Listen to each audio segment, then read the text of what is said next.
చెట్ల తల్లి సాలుమరద తిమ్మక్క. అనేక సంవత్సరాల క్రితం కర్ణాటకలోని హులికల్ అనే చిన్న గ్రామంలో తిమ్మక్క అనే దయగల మహిళ ఉండేది. ఆమె భర్త బిక్కలతో కలిసి పేదరికంలోనూ కష్టపడి జీవించేవారు. వారికి పిల్లలు లేకపోయినా వారి హృదయం ప్రేమతో నిండి ఉండేది. కొన్నిసార్లు తిమ్మక్కకి పిల్లలు లేరనే బాధ కలిగేది.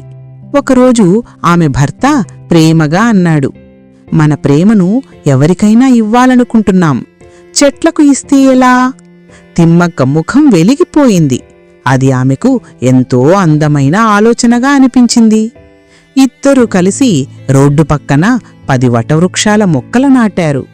దూరం నుంచి నీళ్లు మోసుకొని వచ్చారు. పశువుల నుంచి మొక్కలను కాపాడారు. ప్రతిరోజు వాటిని ప్రేమగా చూసుకున్నారు. సంవత్సరం తర్వాత సంవత్సరం తిమ్మక్క మరిన్ని చెట్లు నాటుతూ వెళ్ళింది. 1, 2 కాదు, 384 వటవృక్షాలు. వాటిని తల్లి ప్రేమతో పెంచింది. అందుకే ప్రజలు ఆమెను సాలుమరద తిమ్మక్క అని పిలవడం ప్రారంభించారు.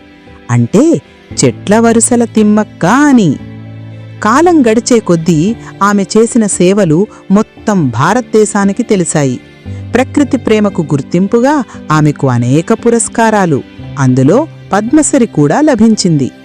తిమ్మక్క గారు చూపించారు, మంచి పని చెయ్యడానికి ధనం లేదా అధికారం అవసరం లేదు. ప్రేమ, దయ, సహనం ఉంటే చాలు.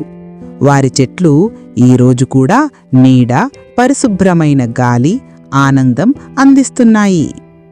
నైతికం: చిన్న దయ కూడా పెద్ద మార్పు తీసుకువస్తుంది. మా ఛానల్ చూసినందుకు ధన్యవాదాలు. దయచేసి లైక్ చేయండి, షేర్ చేయండి, సబ్స్క్రైబ్ చేయండి మరియు కామెంట్ చేయండి.